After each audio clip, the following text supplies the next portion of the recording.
Welcome back to the channel, everyone. I'm truly excited to have you here for today's exploration into a very profound and transformative topic, the true meaning of liberation after spiritual practice. How does it change our perspective on life and the real meaning of joy and sorrow? When we think of liberation in the context of spiritual practice, we often imagine a state of perfect peace, free from the trials and tribulations of life. But what does liberation really mean, and how does it affect our experience of joy and sorrow?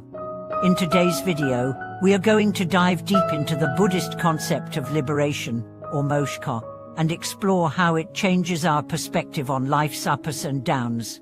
Does liberation mean freedom from suffering?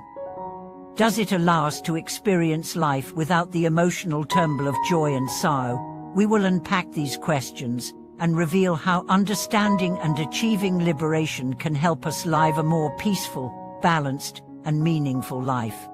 The Buddhist understanding of liberation, freedom from attachment and suffering. To understand the true meaning of liberation, we first need to look at what Buddhism teaches about suffering and attachment. In Buddhist philosophy, suffering is an intrinsic part of existence. Buddhist teachings are based on the idea that all life involves suffering, and this suffering is caused by attachment, our strong emotional ties to people, things, ideas, and even our own sense of self. So, what does liberation actually mean in this context? Liberation in Buddhism is not about escaping life's difficulties or removing all forms of suffering. Instead, it is about freedom from attachment. It is the ability to experience life as it is, without being dragged down by emotional desires, attachments, or cravings. The Buddha taught that it is attachment that causes suffering, not the circumstances themselves, but our responses to those circumstances. For example, when we attach ourselves too strongly to the idea of permanent happiness, we set ourselves up for disappointment, because everything in life is impermanent. In a liberated state, we learn to accept the impermanence of life, including the fleeting nature of happiness and sorrow. Instead of seeking to avoid pain and hold on to pleasure, we embrace the transient nature of all experiences. This acceptance is a key aspect of liberation, and it allows us to face life's challenges with greater ease and less emotional turmoil. Liberation doesn't mean the absence of joy or sorrow.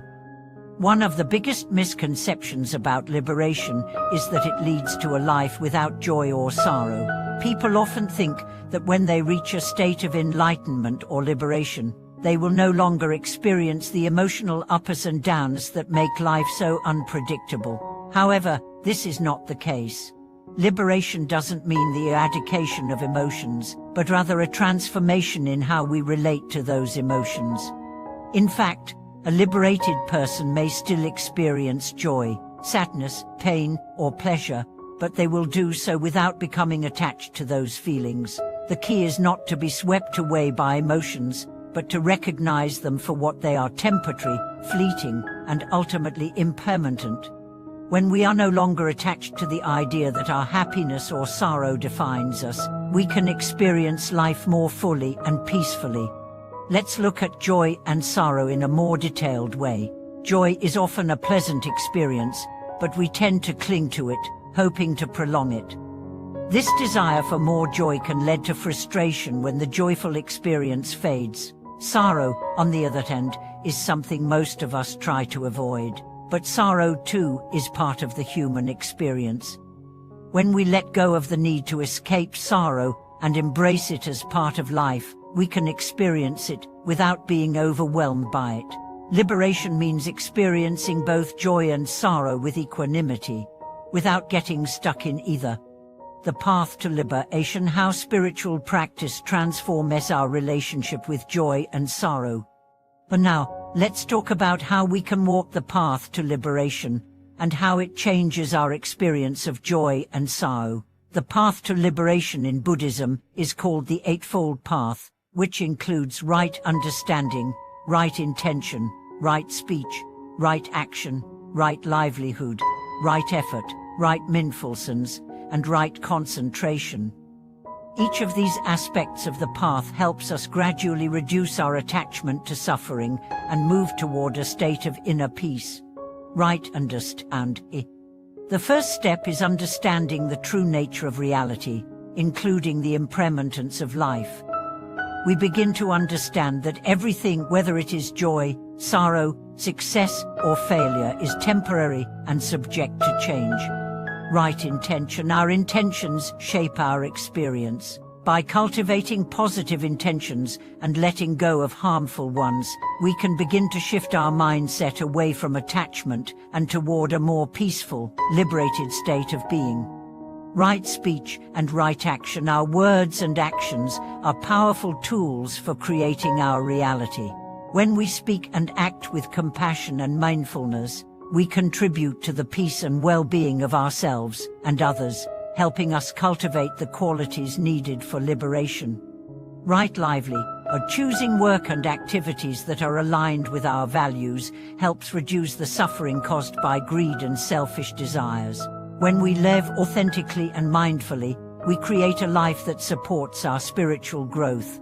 Right effort, right mindfulness, right concentration. These practices help us stay focused, cultivate awareness, and avoid distractions. As we develop a calm and concentrated mind, we can observe our thoughts and emotions without getting attached to them. Liberation and the emotional wisdom of life's impermanence. As we practice these principles and move toward liberation, we begin to see that emotions are not inherently good or bad.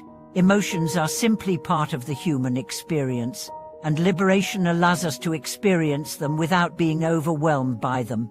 This emotional wisdom comes from understanding the impermanence of all things. By deeply realizing that nothing lasts forever, not even our most intense emotions, we can experience joy without grasping onto it, and sorrow without sinking into despair. This shift in perspective is incredibly liberating.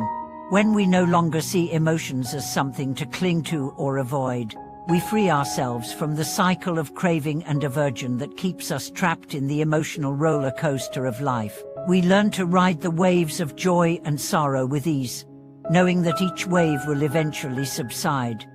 The true meaning of joy and sorrow in a liberated life. So, what does joy and sorrow really mean in a liberated life? Joy, in this context, is not the temporary, fleeting pleasure that we often associate with happiness. Instead, it is the deep sense of contentment and fulfillment that comes from living in alignment with our true nature. It's the joy of being present, of appreciating life as it is, without the need for it to be different. Sorrow, too, is not the unbearable pain we might fear. It is the natural reaction to loss or change, but in a liberated mind, sorrow is not something to be avoided or rejected. It is experienced with compassion and understanding, and we can even find wisdom in sorrow, learning and growing from it. In a liberated life, both joy and sorrow are seen as transient experiences that don't define us. Liberation allows us to experience both joy and sorrow fully, but with equanimity. We don't cling to joy, and we don't resist sorrow. We simply experience them, knowing they are part of the beautiful, ever-changing flow of life. Conclusion: the path of liberation leads to peace with joy and sorrow.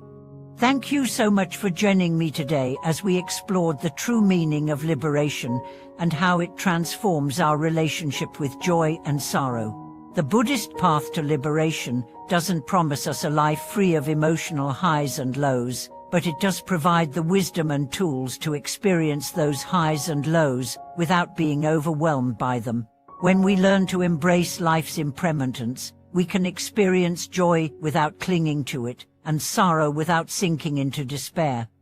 Liberation means peace in the face of both. I hope this video has provided you with valuable insights into how liberation can bring a new understanding of joy and sorrow into your life. What are your thoughts on the idea of liberation? Have you ever experienced a shift in your relationship with emotions? I'd love to hear your thoughts in the comments below. As always, thank you for watching, and if you enjoyed this video, please be sure to subscribe, like, and hit the bell for more insightful content. I look forward to seeing you in the next video.